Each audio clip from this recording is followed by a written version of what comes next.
You people never learn, do you? Get out of the car!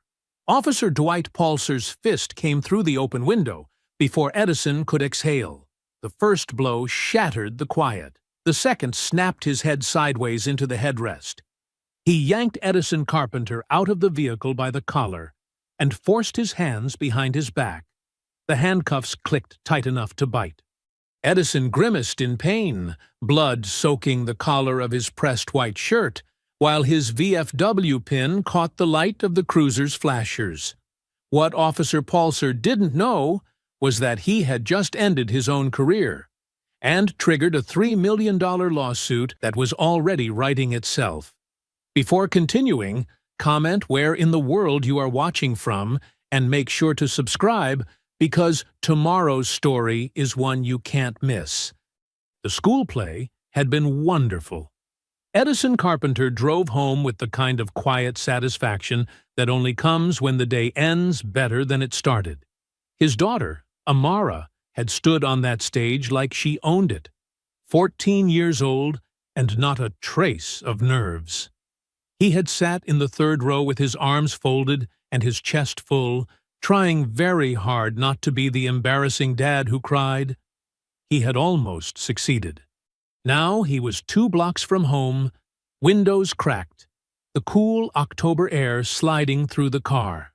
The streets of Crescent Avenue were lit up soft and gold, the kind of neighborhood light that makes everything look peaceful. Old oak trees lined both sides of the road. Houses sat close together. People around here knew each other's names, knew each other's dogs, looked out for each other. Edison had grown up on this street. He had come back to it on purpose. He was still in his work clothes, charcoal slacks, a pressed white shirt, a tie he had loosened maybe 2 inches on the drive from the school. His Veterans of Foreign Wars lapel pin caught the light from a passing street lamp. He had worn that pin every day since he came home from his second tour. 14 years, and he had never once left the house without it. He was humming.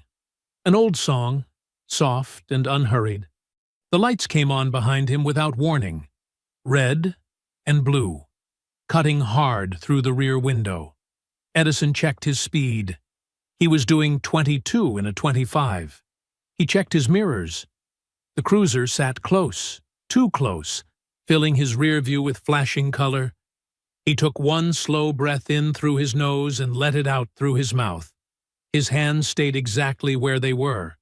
10 and 2 on the steering wheel. Visible. Still. He pulled over to the curb smoothly and cut the engine. 2 blocks from my house, he thought. 2 blocks. He had done this before. Not often, but enough times to know the procedure.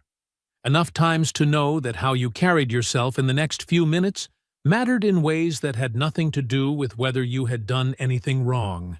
He kept his hands on the wheel. In his side mirror, he watched the officer step out of the cruiser. White male. Mid-30s. Stocky through the shoulders. He walked like a man who had never once questioned whether he belonged wherever he was standing. His hand rested near his belt, even though nothing had happened to put it there. His body camera, Edison could see it clearly, sat dark and inactive on his chest. The officer reached the driver's window and stopped. He looked at Edison for a moment without saying anything. "License and registration," he said finally. Not a greeting, not a reason, just the demand, flat and dry. Like Edison was an inconvenience he had already decided how to handle. "Good evening, officer." Edison kept his voice even, calm, professional. "Can I ask what the stop is for?" The officer's jaw shifted slightly. Failure to signal a lane change. License and registration. Edison had not changed lanes. He had driven in a straight line from the school to this street.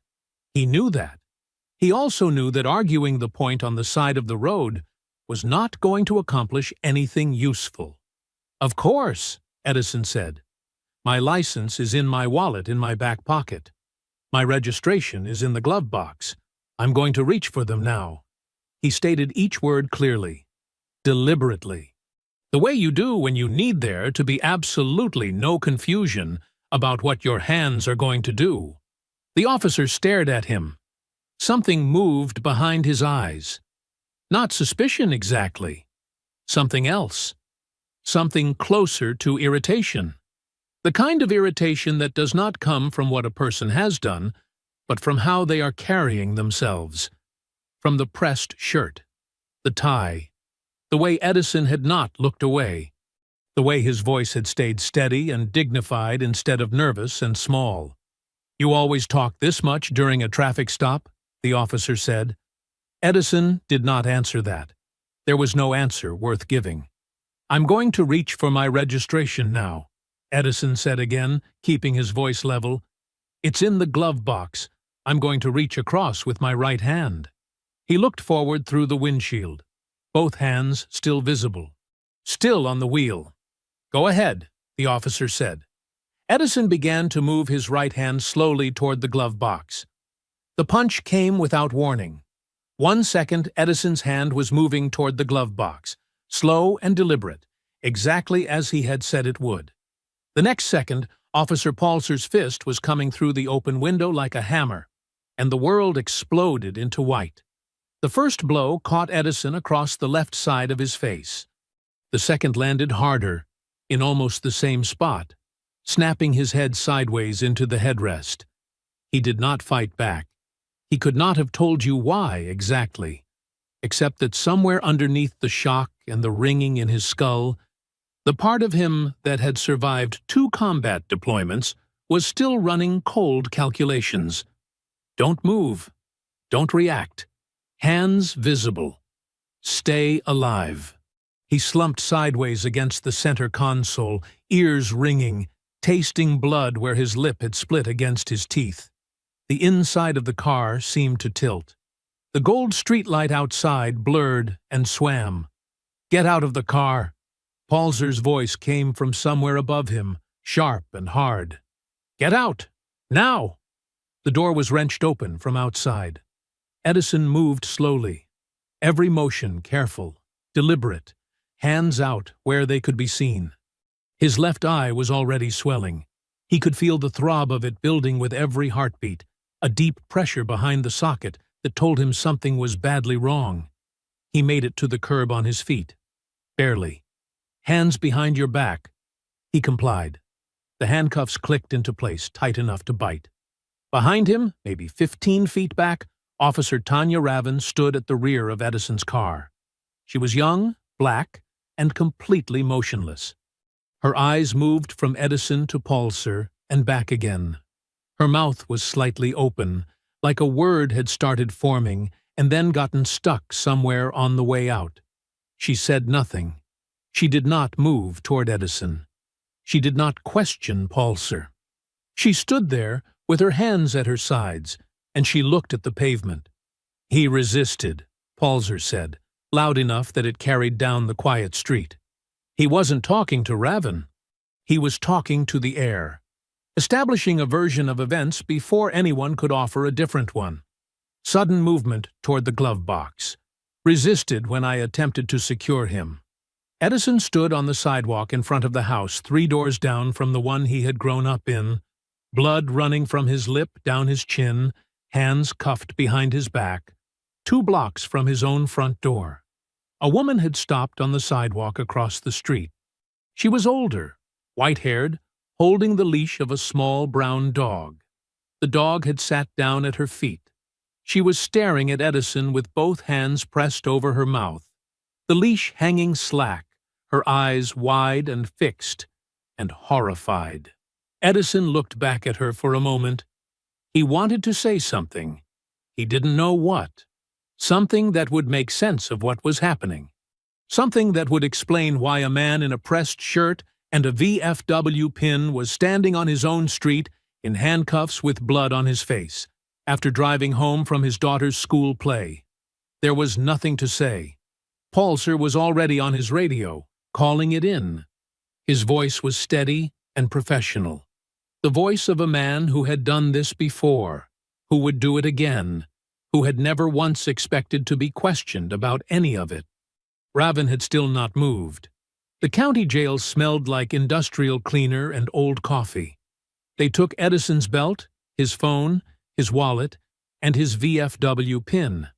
A corrections officer dropped the pin into a small plastic bag and sealed it without looking at Edison. Like it was nothing.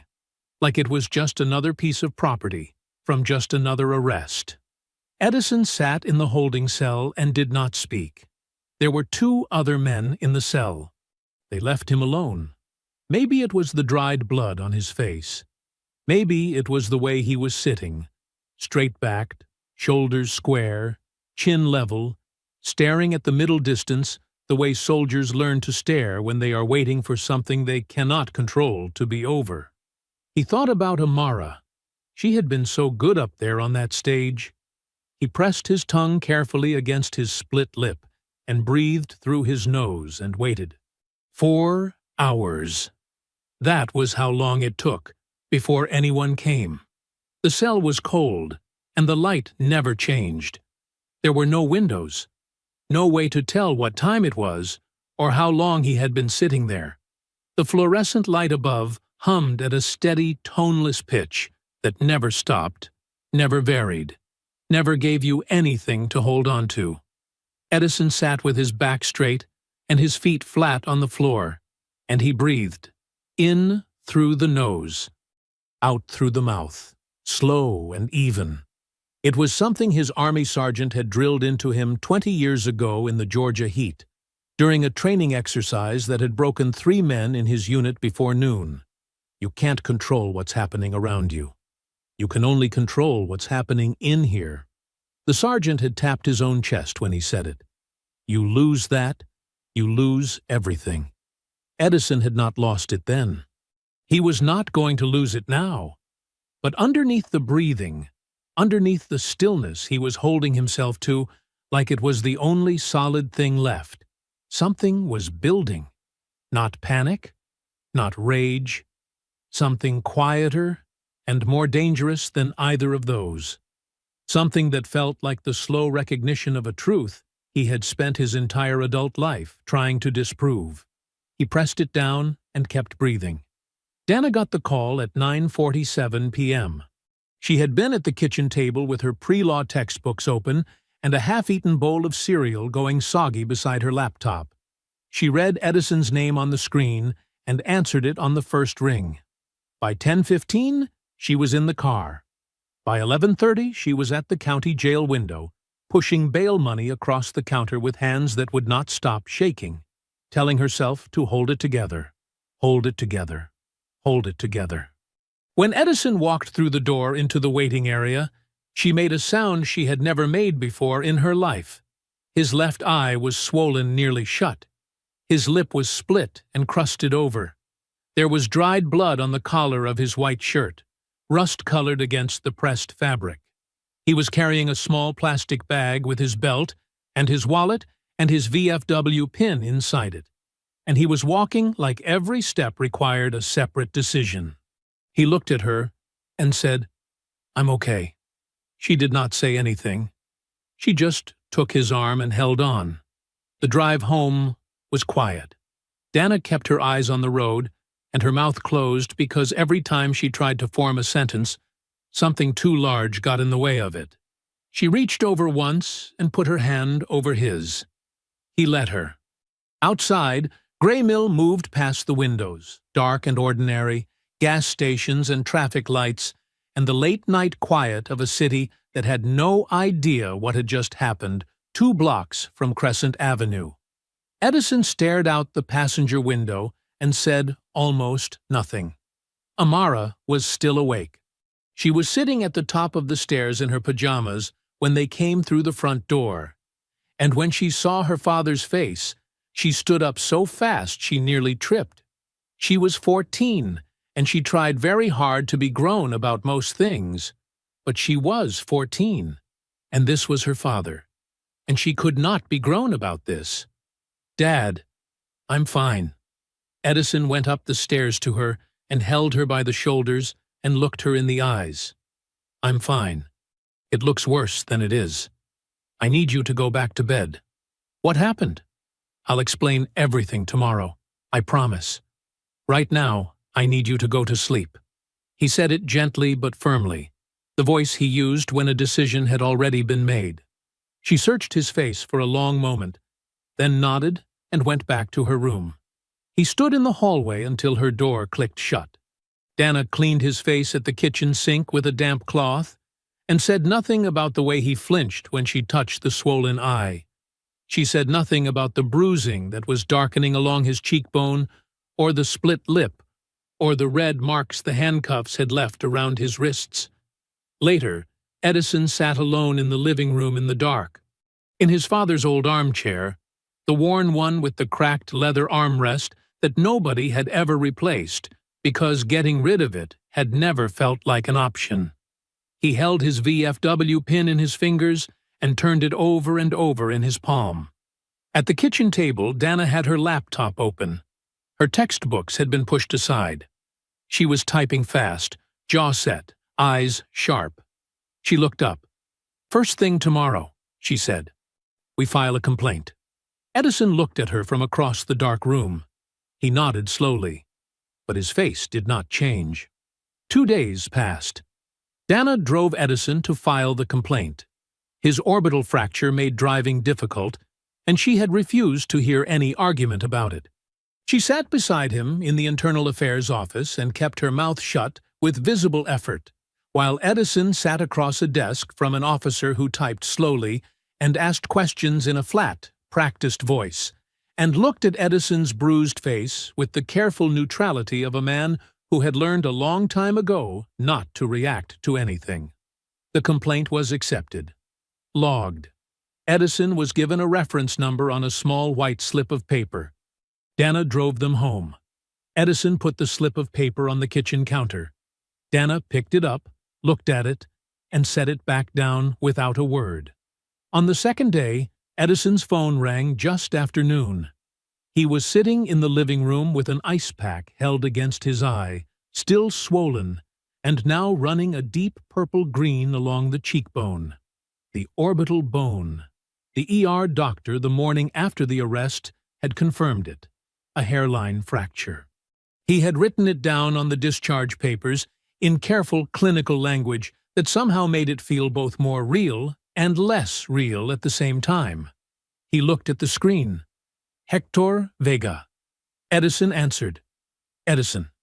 Hector's voice was low and urgent in a way that was not like him. Hector was a man who delivered most news, good or bad, at approximately the same relaxed volume. This was different. "I need you to come over, or send Dana, right now. I have something you need to see." Hector Vega had lived 3 houses down from the Carpenter family since before Edison was born. He was 67 years old, retired from the Postal Service, and spent most evenings on his front porch, in a weathered wooden chair that had been there so long it had left permanent marks on the floorboards. He drank decaf coffee after 6 and video called his sister in San Antonio every Tuesday and Thursday, without fail. That was exactly what he had been doing on Tuesday night. Dana drove over alone. Edison's eye made driving difficult, and she had insisted. She found Hector waiting on the porch, with his tablet in both hands like he was holding something fragile. "Sit down," he said. She sat. He handed her the tablet. The video was not clean. It was shot at a downward angle from the porch railing, roughly 40 feet from the street, the image slightly grainy in the low light. Hector's sister's voice was audible in the background of the recording. She had been mid-sentence about something when it had all begun, and the call had kept running without either of them noticing. But the street was visible. Edison's Buick was visible, pulled over at the curb under the gold wash of a street lamp. Officer Paulser, standing at the driver's window, was visible. And what happened next was completely, undeniably visible. Edison's hands on the steering wheel. Both of them. Still. Paulser's arms swinging through the open window. Edison's body snapping sideways from the impact. Tanya Ravin standing at the rear of the vehicle, motionless, watching. Dana watched it twice. Then, A third time. She did not cry right away. She sat very still on Hector's porch with the tablet in her lap and breathed carefully through her nose, because if she started, she was not sure she would be able to stop, and there was too much to do. "You didn't know you had this," she said. "I didn't know until Mrs. Patterson told me what happened to Edison yesterday," Hector said. "I went back through the call recording, and there it was." He shook his head slowly. "I sat right there and watched the whole thing happen, and I didn't even know." Dana stood up. "I need to take this." "It's yours," Hector said. "Whatever you need." She called Vicky Cross from the car before she had even pulled out of Hector's driveway. Vicky Cross was not easy to get on the phone. She had a receptionist and a paralegal and a voicemail message that was professionally warm and said she would return all calls within 1 business day.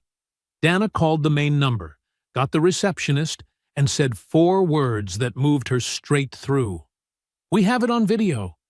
Vicky was on the line in under a minute. Dana talked.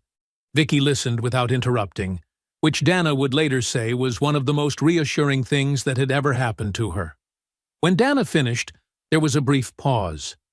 "Can you be in my office tomorrow morning at 9?" Vicky said.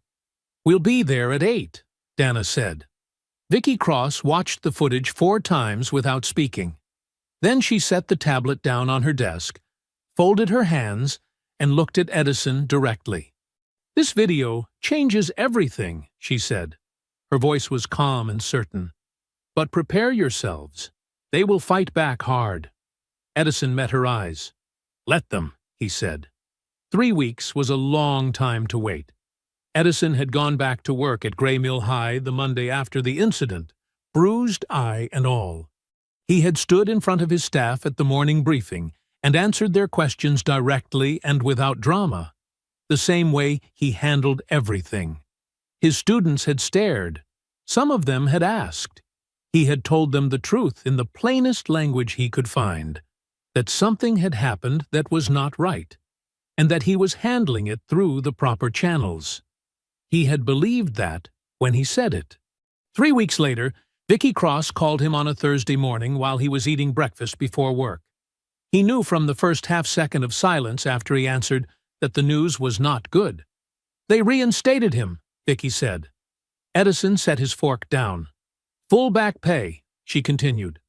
"The Internal Affairs report states that your movement toward the glove box constituted a, and I'm reading this directly, sudden ambiguous movement that reasonably caused the officer to perceive a potential threat." The kitchen was very quiet. "They watched the same video we watched," Edison said. "They wrote the report under Stokes's supervision," Vicky said. "I want you to come into the office today. There is more you need to hear." The criminal charges had not been dropped. That was the second thing. The county prosecutor, a man named Willard Blouse, who had run unopposed in the last 3 elections with full police union endorsement, had confirmed that morning that the obstruction and resisting arrest charges against Edison Carpenter were moving forward. Edison sat across from Vicky in her office and listened without interrupting. "He's prosecuting me," Edison said when she finished. It was not a question. It was the sound of something clicking into place that he had hoped would not. "He is," Vicky said. "But there is something else." She slid a folder across the desk. "I filed a FOIA request 10 days ago for all complaint records related to Officer Pulser. This came back yesterday." Edison opened the folder. Inside were 2 complaint reports, both formally closed. One filed by a black teenager 3 years ago. Excessive force during a stop, withdrawn after the teenager was re-cited on an unrelated infraction 2 weeks later. The second filed by a Latino store owner. Same pattern. Closed without investigation inside of a week. Both files had Captain Jonas Stokes's signature on the closure paperwork. Edison read them slowly. Then he closed the folder and pushed it back across the desk. "How many times," he said quietly, "does a man have to do something before somebody stops him?" Vicky looked at him steadily. That is exactly the question I intend to ask in federal court. She had already prepared the filing. She walked him through it. A federal civil rights lawsuit naming Officer Dwight Palcer, Captain Jonas Stokes, and the city of Graymill as defendants. Excessive force, civil rights violations, systemic failure to supervise and discipline a known offender. $3 million in damages. Edison read the filing carefully, all the way through. When he finished, he looked up at Vicky and said, "File it." The news broke by evening. By the next morning, it was on every local station, and 2 regional outlets had picked it up. Graymill principal sues city, officer and police captain for $3 million. The story had the video. Hector had given permission to release a portion of it. And the clip, 11 seconds, Edison's hands on the wheel, Palcer's arm, the impact, played on a loop behind every news anchor who covered it. Graymill erupted. That Friday night, someone organized a vigil on Crescent Avenue. Edison had not asked anyone to do it. He had not known it was happening until Hector called him at 7 o'clock and told him to look out his front window. There were close to 200 people on the street. Candles, signs. His students, kids he had spent years fighting for in board meetings and parent conferences, standing in the October dark holding handwritten posters with his name on them. Teachers from his school. Neighbors who had known him his whole life. People he had never met who had seen 11 seconds of video and driven across town. Edison stood on his front porch and looked at all of it. Dana stood behind him in the doorway with her arms folded, jaw tight, eyes bright. Amara slipped her hand into his from the left side. He covered her hand with his and stood there in the cold and the candlelight. And for the first time since a Tuesday night in October, he let himself feel something that was not dread. He let himself hope. The city's response came exactly 1 week after the lawsuit was filed. Edison had expected pushback. Vicky had told him to expect it. She had used the word aggressive and she had meant it. But knowing something is coming and standing in front of it when it arrives are 2 different things. Garrett Fowler was 54 years old, silver-haired, and had been the city of Graymill's lead municipal attorney for 11 years. He wore good suits and spoke in the measured, reasonable tone of a man who had spent his entire career making unreasonable things sound perfectly sensible. He had never lost a case against the city. He intended to keep it that way. His opening move was not made in a courtroom. It was made on a blog. The site was called Graymill Straight Talk. It had about 4,000 regular readers, mostly local, and a writer who had spent years cultivating a reputation as a plain-spoken truth-teller while quietly running favorable stories for anyone willing to feed him information. On a Tuesday morning, 8 days after the lawsuit went public, a new post appeared. The headline read, "Who is Edison Carpenter?" Really, a look behind the headline. Edison read it at his kitchen table before work. The post led with the grievance. 12 years ago, early in Edison's tenure as principal, a parent had filed a formal complaint over a student suspension Edison had ordered. The complaint had gone to the school board for review. The board had investigated and ruled entirely in Edison's favor. The matter had been closed in under 3 weeks and never mentioned again. The blog post described it as a pattern of heavy-handed leadership that drew formal board scrutiny. Then came the parking citation. 6 years old. Edison had left his car too long at a meter outside a restaurant on a Saturday afternoon. He had paid the fine the same day. $40. The blog post called it a documented history of disregarding traffic regulations. Edison read the whole thing twice. Then he set his phone face down on the table and sat very still for a moment. "Let me see it," Dana said from across the table. He slid the phone to her. She read it. The color in her face changed. "This is—" she started. "I know what it is," Edison said. Vicky called before 9. "I've seen it," she said, before Edison could speak. "I want you to listen to me carefully. This is standard procedure. This is what they do when they cannot attack the evidence. They attack the person. They are looking for anything that creates doubt, anything that makes a jury look at you and wonder, even for a second, if maybe you are not quite who you say you are." Her voice was controlled, but there was something sharp underneath it. "They went through 12 years of your record and found a resolved parent complaint and a parking ticket.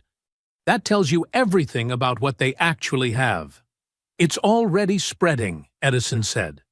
"It will spread further before it stops," Vicky said. "Do not respond to it. Do not post about it. Do not let Dana post about it. Let me handle the narrative. Your job right now is to keep your head down and show up to that court hearing on Friday looking exactly like what you are." "And what is that?" Edison said.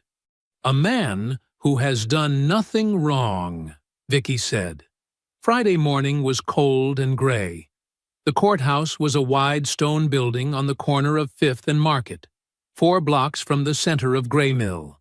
Edison arrived in the same charcoal slacks and pressed white shirt he had worn the night of the stop, his VFW pin on his lapel. Vicky met him on the front steps. There were about 30 of them lined up along the sidewalk outside the entrance. Police union members mostly. Some in uniform, some not. They held signs that read, "Support our blue and back the badge" in thick block letters. One sign, near the end of the line, read, "Paulser did his job." Edison walked toward the entrance. The line quieted as he approached. Someone said something low that he did not catch. Someone else laughed. He did not look at them. He walked the length of that sidewalk with his chin level, and his shoulders square and his eyes straight ahead, the same way he had walked through worse things in places far from Gray Mill, Ohio, one foot in front of the other, steady, unhurried. He pushed through the courthouse door and let it close behind him. Inside, he took his seat beside Vicky at the defense table. The courtroom was not yet in session. The benches behind him filled slowly with sound and movement. Edison stared straight ahead. His jaw was set. He did not say a word. The letter was waiting on his desk. Edison arrived at Gray Mill High at his usual 7:15 on the Monday morning after the court hearing, the same time he had arrived every working day for nearly 2 decades. He nodded to the security guard at the front entrance, the way he always did. He walked the main hallway the way he always did, past the trophy cases and the student artwork and the motivational posters he had personally chosen and hung during his first year as principal. His assistant principal, Daisy Ravens, was standing outside his office door. She was not usually standing outside his office door. She looked at him with an expression he had never seen on her face before, something caught between sorrow and apology, and said, "There's a letter inside, from the board. It came by courier this morning." Edison looked at her for a moment. Then he went inside and closed the door behind him. The letter was 2 paragraphs. The school board of Gray Mill, citing the ongoing criminal proceedings and the escalating nature of the associated publicity, was formally requesting that Principal Edison Carpenter take a temporary paid leave of absence, effective immediately, pending full resolution of all legal matters. The board chair's signature was at the bottom. There was no phone call attached to it, no meeting requested, no conversation offered. 2 paragraphs. A courier envelope. A signature. That was how they did it. Edison read it once. Then he folded it along its original crease and placed it in his inside jacket pocket. He stood behind his desk for a moment and looked at his office. The bookshelves he had filled himself. The framed photographs. His army unit. His graduating classes. Amara at age 7 sitting in his principal's chair pretending to sign papers. The small wooden plaque on the wall that one of his students had made for him in shop class 7 years ago. It read, "Mr. B, you didn't give up on us." He picked up his personal items. There were not many. He had always traveled light. Daisy was still in the hallway. "How bad is it?" she asked quietly. "Temporary leave," Edison said. "Effective today." She pressed her lips together hard. Her eyes went bright for a moment before she controlled it. "Edison, keep the ship running," he said. "You know everything that needs doing. You don't need me standing over your shoulder." He said it the way he always said difficult things, directly, without softness, but without coldness either. Just the plain truth, delivered clean. He walked back down the main hallway toward the front entrance, past the trophy cases, past the student artwork, past the motivational posters. This time he did not look at any of it. Dana was at the kitchen table when he got home. She took one look at him walking through the door at 7:52 in the morning with a small box of personal items under his arm, and she knew immediately. "No," she said. "Temporary," Edison said. "Paid." "That's not the point, and you know it." She stood up. "They're punishing you. You didn't do anything, and they are punishing you for it. You have given that school 20 years. Dana." "No. No, Edison. I'm not going to sit here and be calm about this. This is wrong. All of it is wrong. You need to call Vicky right now and tell her what they just did, and then you need to think seriously about the settlement offer, because this is costing you everything, and they are not stopping." "I'm not settling," Edison said. His voice was quiet, final. The kind of quiet that does not invite negotiation. Dana stopped. She looked at him for a long moment, jaw tight, eyes wet at the edges. "They're going to keep coming," she said. "You know that." "I know," he said. "And you're still not going to stop." "No," he said. "I'm not." That evening Edison cooked dinner. Chicken and rice, the same meal he had been making on Monday nights since Amara was small. He stood at the stove and cooked it the same way he always had, and when Amara came downstairs and asked why he was home early, he told her calmly that he was taking a little time away from work, and that everything was fine. She looked at him the way teenagers look at parents when they do not believe them, but love them too much to say so.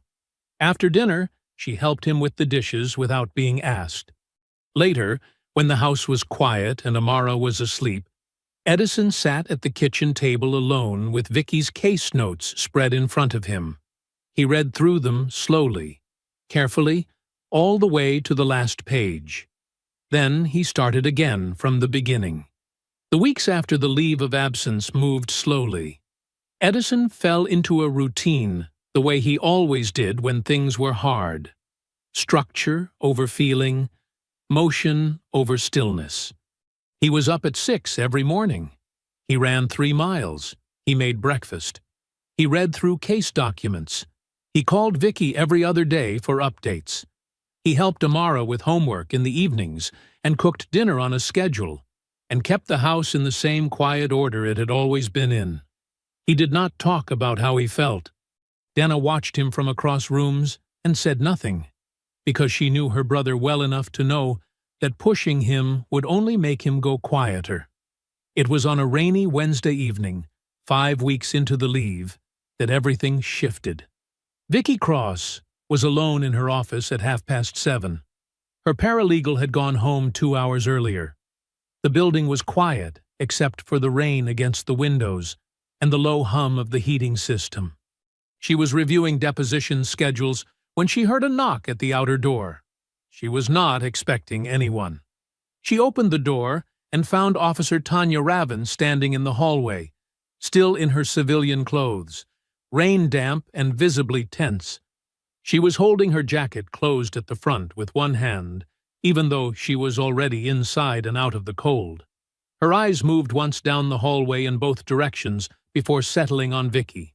"I wasn't followed," she said, before Vicky could speak. "I checked." Vicky stepped back and opened the door wider. "Come in." Ravin sat on the edge of the chair across from Vicky's desk like she was prepared to stand up again at any moment. She was 29 years old and looked younger than that tonight, her composure carefully assembled and showing the effort it was taking to keep it together. I need to know this stays between us for now, Raven said. Tell me what you have, Vicky said. Then we'll talk about what happens next. Raven was quiet for a moment. Then she began. She had grown up in Graymill.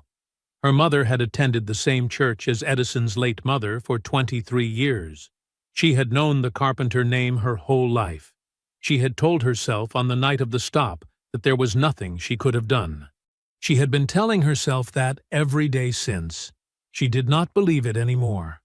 Before he pulled Edison over, Raven said, her voice carefully controlled, Dwight made a comment, under his breath, about the neighborhood, about the people who live there. She paused. It wasn't the first time I'd heard him talk like that. It wasn't the second time either. Vicky did not reach for her pen. Not yet. She kept her eyes on Raven and let her speak. The morning after, Raven continued, Captain Stokes called me. Personal cell, not department line. He told me to keep my account simple and consistent with Dwight's report. She looked directly at Vicky. He didn't tell me to lie. He was too careful for that. But we both knew what he meant. The rain tapped steadily against the office window. Vicky picked up her pen. I need you to understand what you're describing, Vicky said. A superior officer instructing a witness to align her testimony with a potentially false report. That is witness interference. That changes the nature of this case significantly. I know what it is, Raven said, and you understand what coming forward will cost you. Raven looked at her hands for a moment, then back up. Dwight has 5 complaints buried in his file, she said. 5. And he is still out there with a badge and a gun, because people like Stokes keep making it easy for people like him. Her voice did not waver. How many more Edison carpenters does there have to be before somebody does something? Vicky looked at her for a long moment. Then let's do something, she said. She filed the new allegations the next morning, adding Stokes as a direct co-conspirator and scheduling Raven for formal deposition. By Friday, word had reached Stokes. His response came the following Monday. Raven was formally reassigned to overnight foot patrol in Graymill's industrial district. 6 square blocks of warehouses and empty lots on the eastern edge of the city. It was the departmental equivalent of a punishment posting, and everyone in the building knew it. Colleagues who had spoken to her the previous week now looked through her in the hallways. The union rep stopped by her desk and told her quietly, without malice, as though he were simply stating a weather forecast. You made your bed. Raven cleaned out her desk drawer without responding. That evening, Vicky called Edison and told him what Raven had said about Stokes's phone call. Edison listened to the whole thing without speaking. When Vicky finished, there was a long pause on the line. She came forward anyway, Edison said. She did, Vicky said. Another pause. Good, Edison said quietly. Then we use it. The pretrial motion hearing was on a Tuesday morning in December. Edison and Dana sat in the second row of the gallery behind Vicky. The courtroom was smaller than the one they had been in for the criminal hearing. A civil courtroom, wood-paneled and fluorescent lit, half full on a weekday morning. Garrett Fowler sat at the opposing table in another good suit, flanked by 2 younger attorneys who took notes continuously. Fowler had not looked at Edison once since they entered the room. The motion was straightforward in its ask and significant in its implications. Vicky was requesting that the court compel the city of Graymill to produce the full, unredacted complaint history for Officer Dwight Paulser. Every filing, every investigation record, every closure document, going back to the beginning of his employment. Fowler opposed it. He argued that releasing internal disciplinary records posed a risk to officer privacy and departmental security. His argument was polished and well-paced, and almost convincing. The judge took 12 minutes to rule. Full disclosure. Unredacted. Due within 10 business days. Fowler's pen stopped moving against his legal pad for just a moment. Then he wrote something down, and kept his face completely still. The documents arrived on a Thursday afternoon. Vicky called Edison that evening. Her voice had the particular quality it got when she had found something significant, controlled, precise, and underneath it all, quietly electric. 5 complaints, she said. 8 years. 3 closed without investigation. 1 complainant had a warrant appear on his record 2 weeks after filing. Convenient timing. The 5th was the teenager we already knew about, pressured into withdrawing. She paused. Stokes's signature is on every single closure. Edison sat at the kitchen table and stared at the wall. 5 people, he said.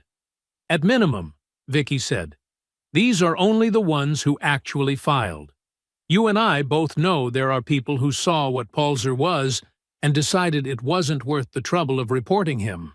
Because they knew nothing would happen, Edison said. Because they were right, Vicky said. Until now. Fowler called Vicky the following Monday morning. She told Edison about the call that afternoon, sitting across from him and Dana in her office with the complaint files stacked on the desk between them like evidence of something that had always been true but never been visible until now. The city was offering a settlement, $800,000, a formal written apology from the city of Graymill. Palzer's voluntary resignation from the department. Dana went very still when she heard the number. Edison looked at the surface of Vicky's desk. Voluntary resignation, he said. That's what they're offering, Vicky said. Meaning he walks out on his own terms, Edison said. Meaning there's no finding of wrongdoing on record. Meaning he keeps his certification and applies at the next department over. He said it without heat, just laying the logic out flat, where all 3 of them could look at it. Vicky nodded once. Dana leaned forward. Edison. Her voice was careful in the way it got when she had been preparing a sentence for a while. $800,000. That is real money. That is Amara's college. That is the house paid off. That is you never having to go back to a job that put you on leave for something they did to you. She spread her hands. You have been fighting this for months. You have a fractured eye socket. You lost your job. Amara has watched all of this happen to her father. At some point what? Edison said. At some point, you have to think about what more fighting is going to cost. The office was quiet. Edison looked at the stack of complaint files on the desk. The 5 closed investigations. The teenager who had been pressured into silence. The store owner whose complaint had disappeared inside a week. All the people who had come before him on Crescent Avenue or somewhere like it, who had made the calculation that the system would not hear them and had been exactly right. He looked at Vicky. Does this change anything, he said, for the next person they pull over? Vicky held his gaze. She did not look away, and she did not soften it. With a confidentiality clause attached, she said, which it will be. No. It changes almost nothing. Edison picked up the settlement offer from the desk. He read it once, all the way through, slowly. Then he placed it back down and slid it across the desk toward Vicky with 2 fingers. Then we keep going, he said. Dana closed her eyes for a moment. Then she sat back in her chair and nodded once because she had known, if she was being honest with herself, exactly what he was going to say. The emergency motion landed on a Thursday. Vicky called Edison as soon as it hit her desk. Her voice was measured, but there was something underneath it that he had not heard before. A tightness, controlled and careful, like a wire pulled 1 turn too many. Garrett Fowler had filed a motion to suppress Hector Vega's video. His argument was this. The recording had been captured inadvertently during a video call on a third-party platform, in which a law enforcement interaction was recorded without the officer's knowledge or consent. Under Ohio wiretapping statutes, Fowler argued, the admissibility of such a recording in civil proceedings was legally compromised. The language was dense and technical, and constructed with the precision of a man who had spent considerable time finding exactly the right angle of attack. "He's going after the video," Edison said. "He is," Vicky said. "Can he win?" A pause, brief but present. "I'm working on it," Vicky said. The judge granted a full evidentiary hearing on the video's admissibility. 4 days out. Edison sat with that information for the rest of the afternoon. Without the video, the case did not collapse entirely. They still had Raven, still had the complaint files, still had the GPS records Vicky's paralegal had flagged. But the video was the spine of everything. It was the 11 seconds that made every other piece of evidence make sense to a jury. A regular person, sitting in a box, needed to see it. They needed to watch Edison's hands on that steering wheel and watch Paulser's arm come through that window. And then nothing Fowler said for the rest of the trial would be able to undo what they had seen with their own eyes. Without it, the case became a question of who the jury believed. Edison knew exactly how that math worked for a black man in a mid-sized Ohio city going up against a police department. 2 days before the hearing, the county prosecutor moved. Willard Blouse formally scheduled Edison's criminal trial, obstruction and resisting arrest, for 6 weeks out. The timing was not accidental, and everyone in Vicky's office knew it. A criminal conviction, even a misdemeanor, would gut the civil case. It would give Fowler exactly the narrative he needed. The jury found him guilty of resisting. 6 words that would do more damage than anything else Fowler could say. And a misdemeanor conviction would end Edison's career in education permanently. Vicky had 4 days to save the video. She stayed in the office. Her paralegal left at 8. She told him to go home and get some rest, and she meant it. She needed him sharp in the morning. She stayed behind with the case files and her laptop and a yellow legal pad that she filled front and back by midnight. Her primary argument rested on a 2019 Sixth Circuit precedent involving the inadvertent recording of a public interaction. The case was strong. The parallels were clear. She had built the suppression defense around it carefully, and she knew it well. At 2 in the morning, her email notification chimed. Fowler had filed a supplemental brief. She opened it. He had found a district court ruling from 2020, a lower court decision, not binding but recent and specific, that interpreted the same Ohio statute in a way that directly contradicted her Sixth Circuit argument. It was not a perfect counter. It was not even a particularly elegant one. But it was enough to introduce genuine uncertainty, and genuine uncertainty at an evidentiary hearing was enough to lose. Vicky read the ruling twice.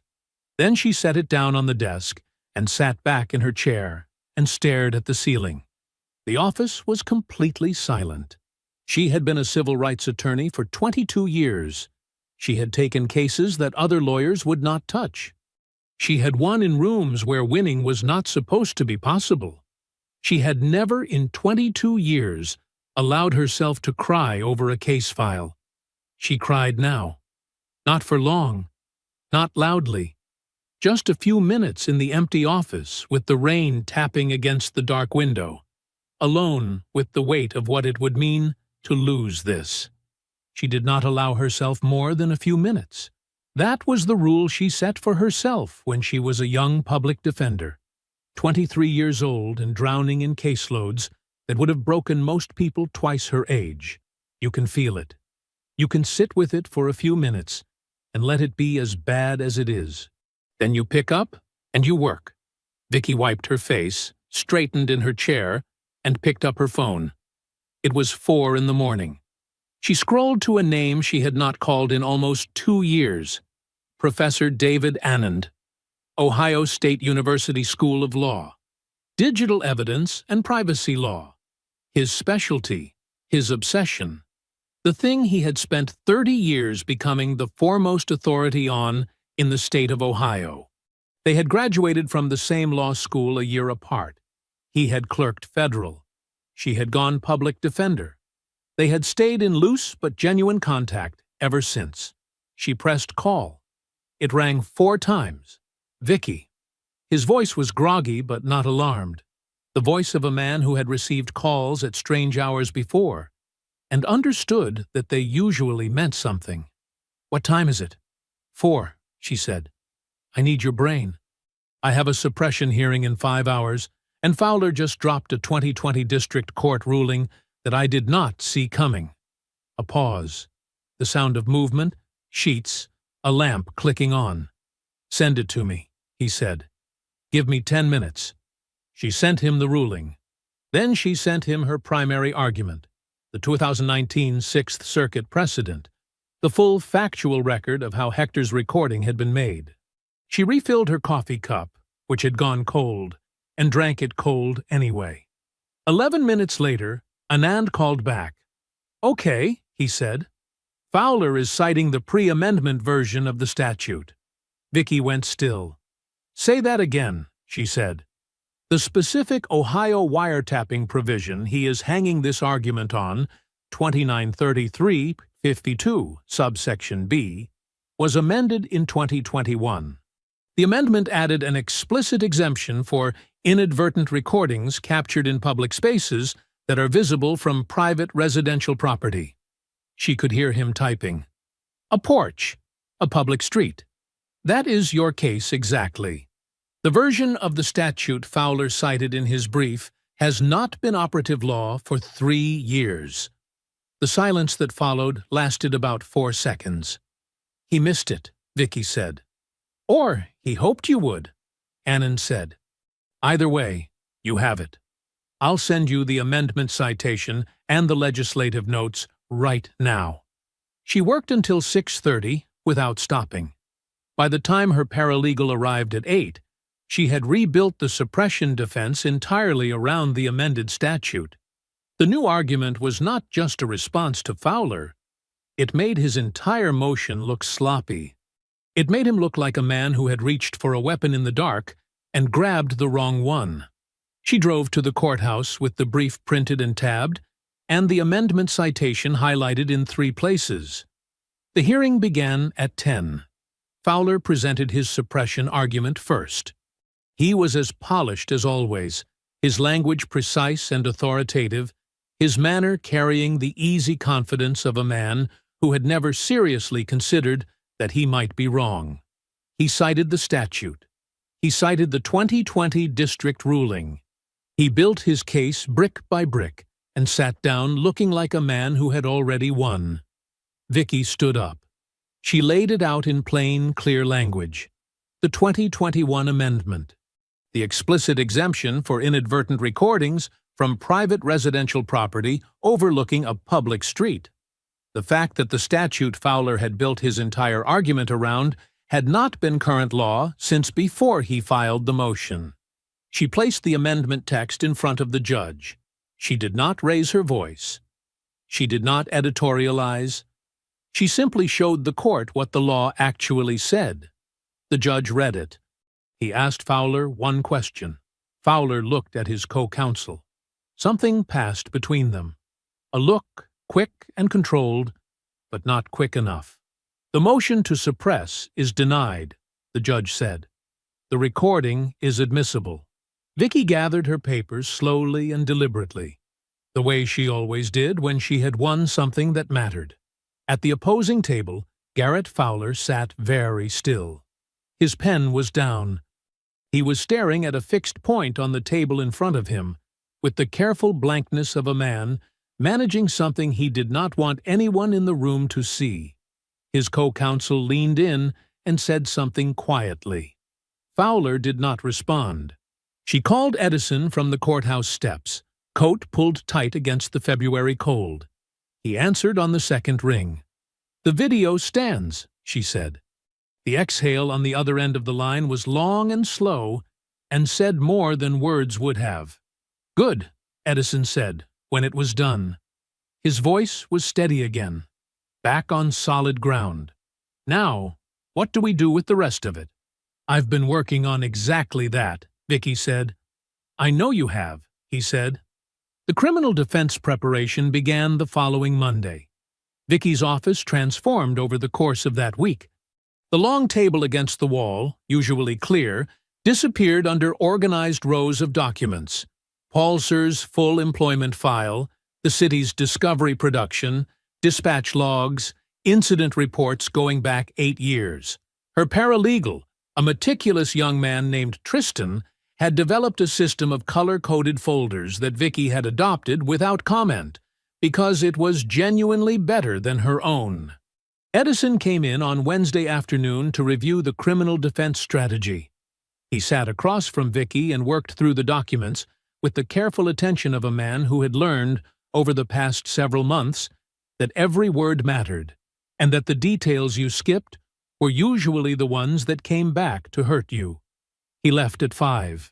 Tristan stayed until 9. It was Tristan who found it. He was working through the city's employment file production on Thursday morning, the kind of document review that required sustained, grinding attention and rewarded it only occasionally. Page after page of administrative forms, scheduling records, equipment logs, training certifications, then a GPS dispatch log. Routine. The kind of record generated automatically by the department's cruiser tracking system every time an officer activated their dash-mounted radio or called in a location. Tristan read the entry twice. Then he printed it, walked to Vicky's office doorway, and knocked on the frame. "I need you to look at something," he said. Vicky read the log entry standing up, which was what she always did when Tristan brought her something he had knocked on the door to show her rather than simply emailed. The entry showed Paulser's cruiser activating its radio on Crescent Avenue at 7:31 p.m. on the night of the incident. His incident report stated the traffic stop had begun at 7:42 p.m. 11 minutes. Vicky set the log down and picked up Paulser's incident report. She found the timestamp. 7:42, clear and specific. She read the narrative section, the alleged lane change, the decision to initiate the stop, the approach to the vehicle. There was no mention of being parked on Crescent Avenue beforehand, no mention of arriving early, no explanation for the 11-minute gap between the GPS activation and the stated stop time. She set both documents side by side on her desk. "Pull the convenience store footage," she said. "The external camera on the corner of Crescent and Millard. It was part of the original subpoena. I want to know if we can see that block." Tristan had it on her screen in 20 minutes. The footage was grainy and shot at a wide angle, catching the corner of Crescent Avenue at the edge of its frame. It was not ideal, but it was enough. At 7:31 p.m., a police cruiser was visible at the curb on Crescent Avenue. Parked, engine running, the exhaust visible in the cold October air. Lights off. It sat there, unmoving, for 11 minutes. At 7:42, Edison's Buick came into the edge of the frame. The cruiser's lights came on immediately. It pulled out. There had been no lane change to observe. Paulser had not been driving behind Edison when he decided to pull him over. He had been stationary, waiting for 11 minutes before Edison ever came down that street. He had not reacted to a traffic violation. He had been hunting. Vicky sat with that word for a moment. Then she called Edison. She told him what the GPS log showed. She told him about the convenience store footage. She explained the timeline carefully, walking him through each piece the way she always did. No shortcuts, no assumptions, making sure he understood every step of what it meant. When she finished, the line was quiet. "He was waiting for me," Edison said. It was not a question. It was not outrage either, not exactly. It was something quieter and more terrible than outrage. The sound of a thing you had half known being confirmed beyond any possibility of doubt. "Yes," Vicky said, "and that changes what this is." She explained 18 U.S.C., paragraph 242, criminal deprivation of rights under color of law, a federal statute, a federal crime, not a departmental policy violation, Not an excessive force civil claim. A criminal act, premeditated, carried out by a man wearing a badge and acting in the name of the law. I'm contacting the U.S. Attorney's Office for the Northern District of Ohio today, Vicky said. I'm handing them everything: the GPS log, the store footage, the complaint files, Raven's testimony, Stokes's phone call, all of it. Do it, Edison said. His voice was completely steady. Edison, Vicky said carefully, when this becomes a federal investigation, it becomes public. It becomes very large, very fast. There will be no more quiet, no more managing the pace of this. Good, Edison said. A beat of silence. I've been quiet long enough, he said. The federal investigation became public on a Wednesday. By Thursday morning, it was on every local station and 3 national outlets. By Friday, it was everywhere. The story was not just about a punch through a car window anymore. It was about a police officer who had parked his cruiser on a residential street and waited. It was about a captain who had buried 5 complaints and called a witness the morning after. It was about a city that had known and done nothing year after year, because doing nothing was easier and cheaper than doing what was right. Graymill had nowhere left to hide. The city council called an emergency session on Friday afternoon. Edison watched it on the news from his living room. Dana sat beside him on the couch. Amara was at school. The television showed the council chamber. 12 people around a long table, most of them visibly uncomfortable, all of them aware that cameras were rolling and that whatever they decided in the next hour would be on record permanently. The vote to terminate Officer Dwight Palcer took 4 minutes. Not to accept his resignation. Not to place him on extended leave. To terminate him. Fired. The distinction was deliberate, and the council chair said so directly into the microphone that in light of the federal investigation and the evidence presented by the U.S. Attorney's Office, a resignation would not be sufficient and would not be accepted. The vote was unanimous. Dana made a short, sharp sound beside Edison on the couch. Not quite a word. Something between relief and vindication that did not have a word attached to it. Edison watched the screen and said nothing. His face was still, but his hand, resting on his knee, closed slowly into a fist, and then opened again. Palcer's law enforcement certification was referred to the Ohio Peace Officer Training Commission the same afternoon. The referral was for permanent revocation. It meant that even if another department in another county decided they wanted to take a chance on a fired officer with a federal investigation hanging over him, the state could prevent it. His attorney released a statement that said very little and convinced no one. Captain Jonas Stokes was placed on administrative leave by Monday morning. The phone records had come back over the weekend. The U.S. Attorney's subpoena had moved fast, and the records were clear.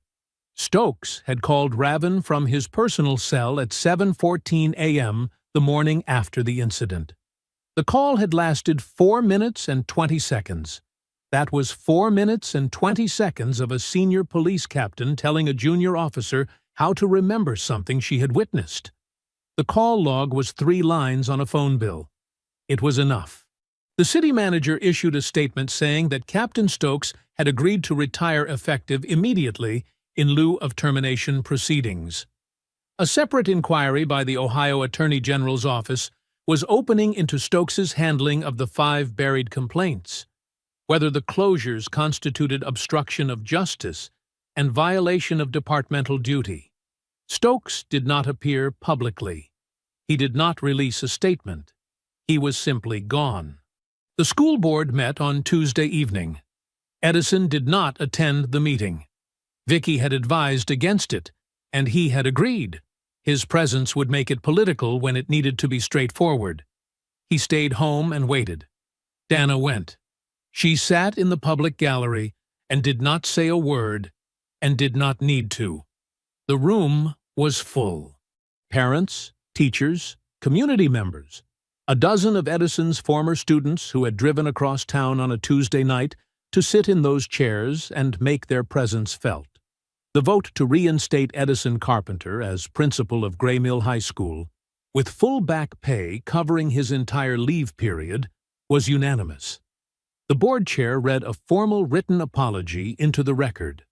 It cited the board's regret for placing Edison on leave and acknowledged that the decision had caused him professional and personal harm.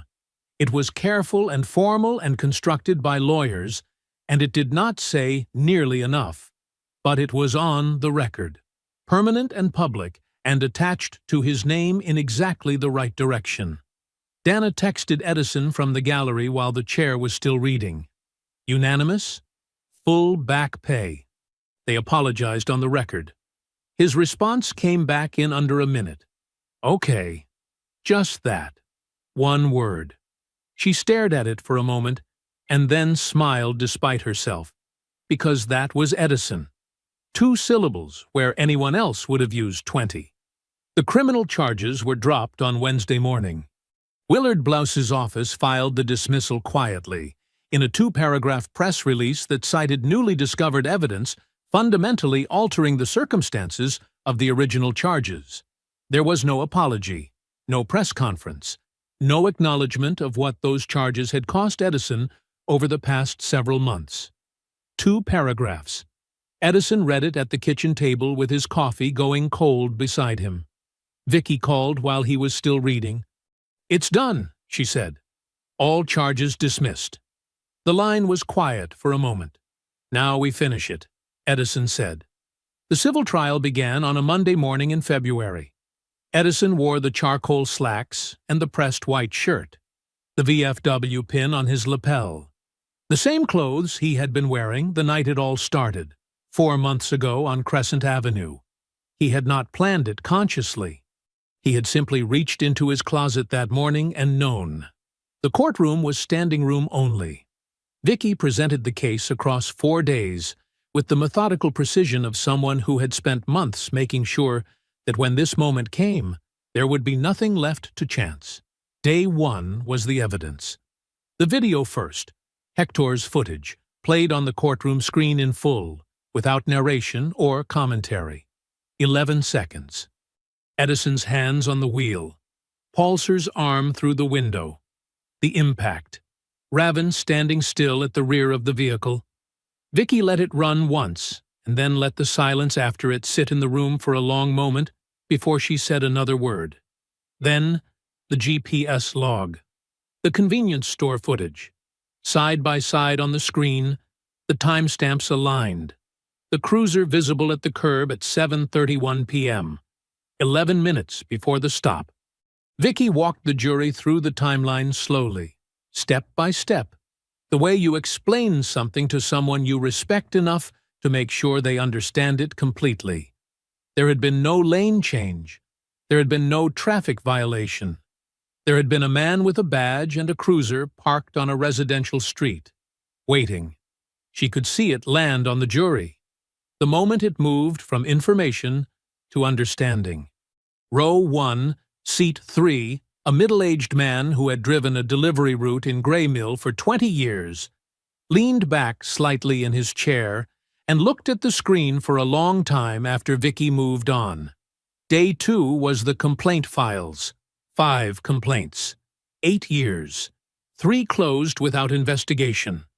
1 complainant recited on an outstanding warrant that appeared 2 weeks after he filed. 1 teenager pressured into withdrawal.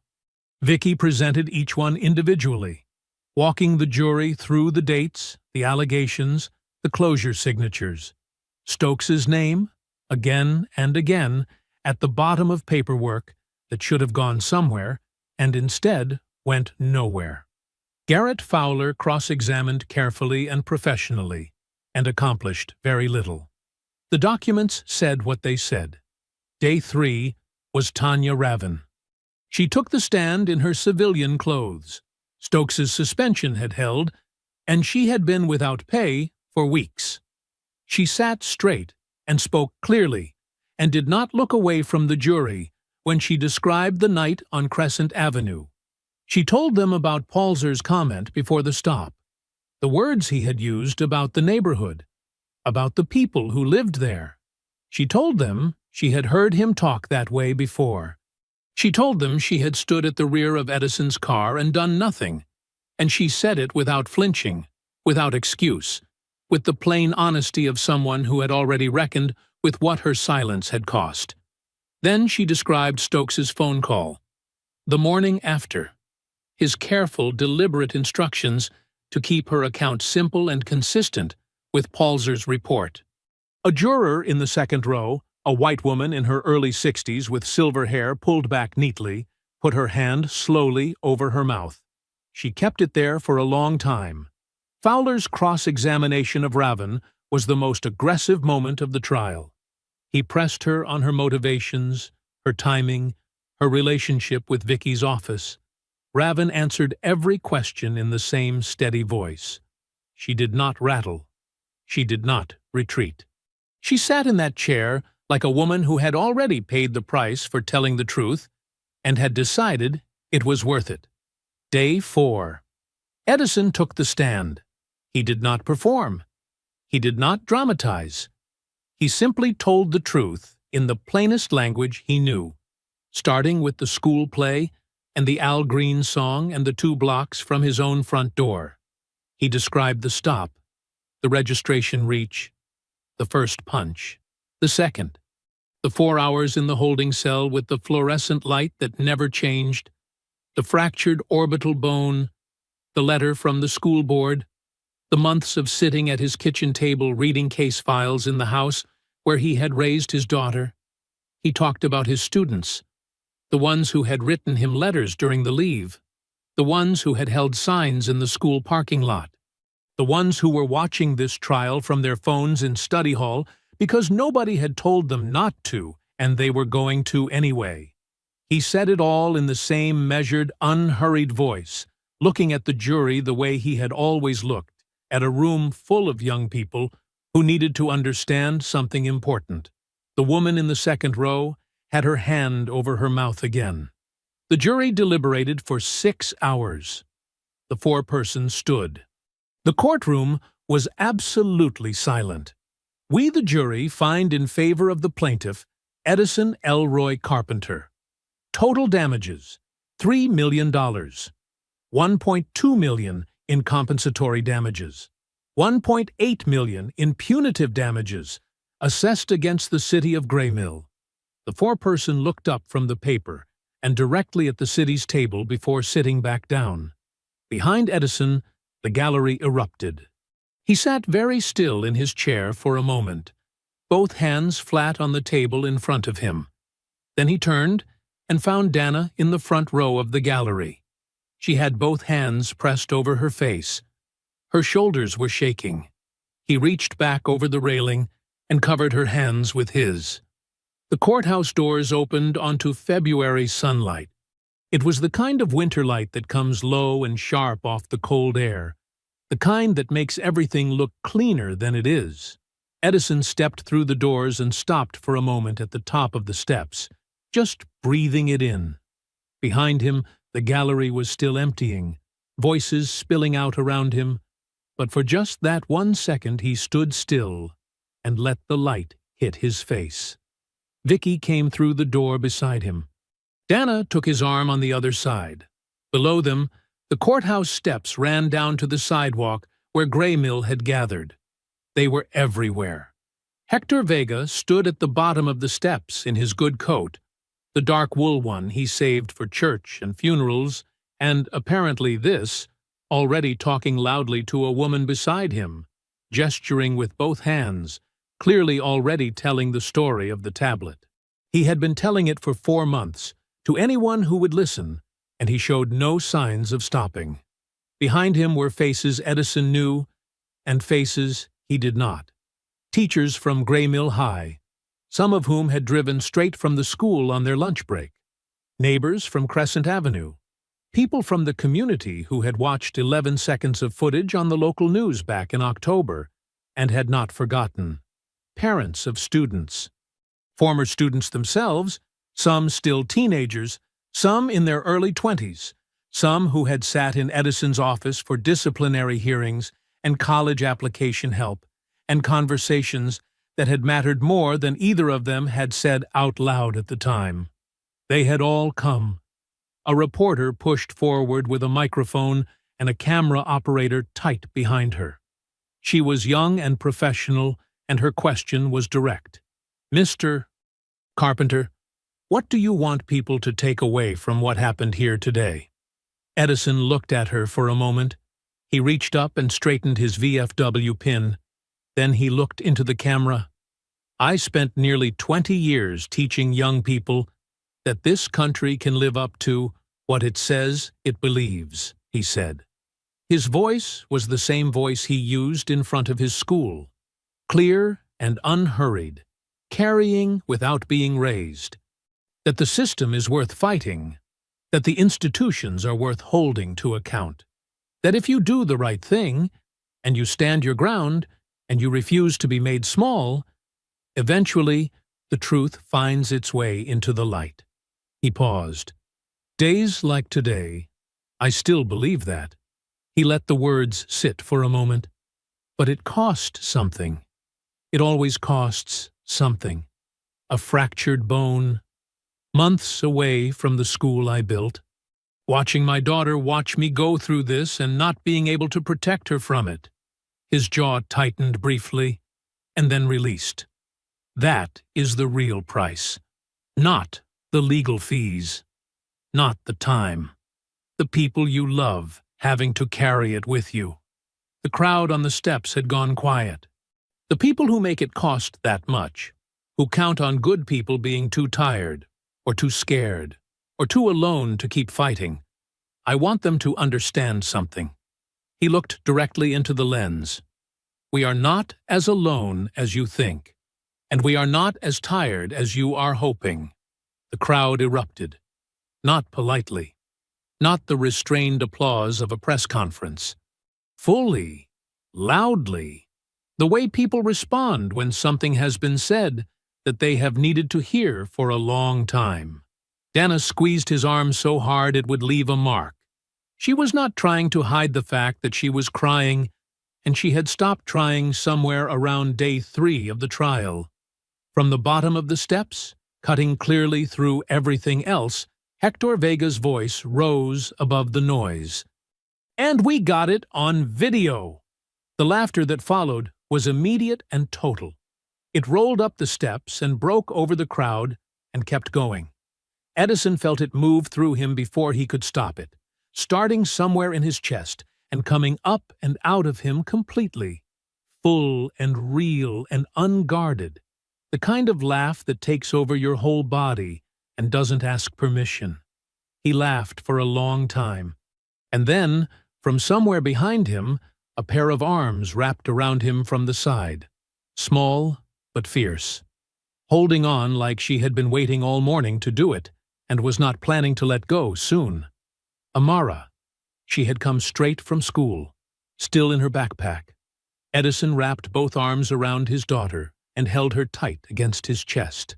There on the courthouse steps, in the February sunlight, while Graymill celebrated around them. He closed his eyes. He held on. If you enjoyed the story, leave a like to support my channel, and subscribe, so that you do not miss out on the next one. On the screen, I have picked 2 special stories just for you. Have a wonderful day.